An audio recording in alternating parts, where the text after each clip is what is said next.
কক্সবাজার ও 3 পার্বত্য জেলায় জলাবদ্ধতা, পাহাড় ধসে দুর্ভোগ চরমে। চট্টগ্রামে পানিবন্দী শত শত পরিবার। খোয়াই নদীর বাঁধ ভেঙে হবিগঞ্জে অন্তত 20টি গ্রাম প্লাবিত। প্রধানমন্ত্রীর প্রথম বিদেশ সফর বাংলাদেশের গুরুত্ব আরও বাড়িয়েছে বহির্বিশ্বে মত কূটনীতিক ও রাজনীতিবিদদের। নির্বাচিত সরকারের প্রতি আগ্রহ আন্তর্জাতিক মহলের, আস্থা অর্জনই বড় প্রাপ্তি।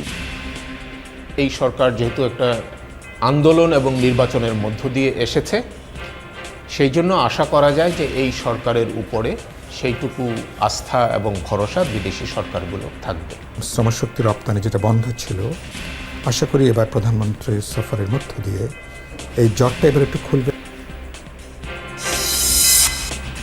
দৈনিক 187 টাকায় হাজিরায় মানবেতর জীবন চা শ্রমিকদের।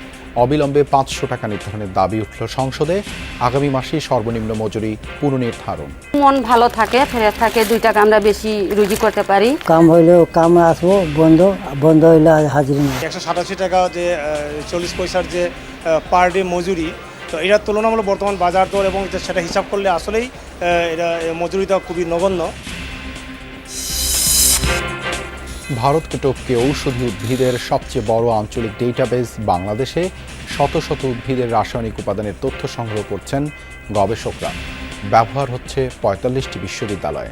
আমরা এটা খুব একটা ভাবে চিনিও না, বাট আমাদের একটা গবেষণা এরকম ছিল যে এই বিষকাটালি উদ্ভিদের মধ্যে এমন কিছু কম্পাউন্ড বা এমন কিছু মলিকুল আছে যেটা বেসিক্যালি লিভার ক্যান্সারে খুব ভালো কাজ করে।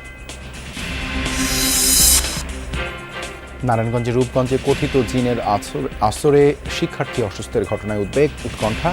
ঝাড়ফুঁক আর কবিরাজি চিকিৎসা দেওয়ার অভিযোগ মাদ্রাসা কর্তৃপক্ষের বিরুদ্ধে।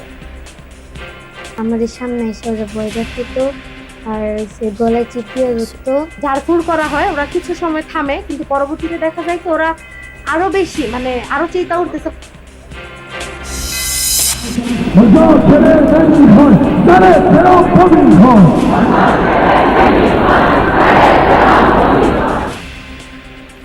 ছয় দিনের আনুষ্ঠানিকতা শেষে জন্মশহর মাশহাদে চিরনিদ্রায় শায়িত ইরানের আধ্যাত্মিক নেতা আয়াতুল্লাহ খামেনি। শেষ বিদায়ে শোকার্ত মানুষের ঢল।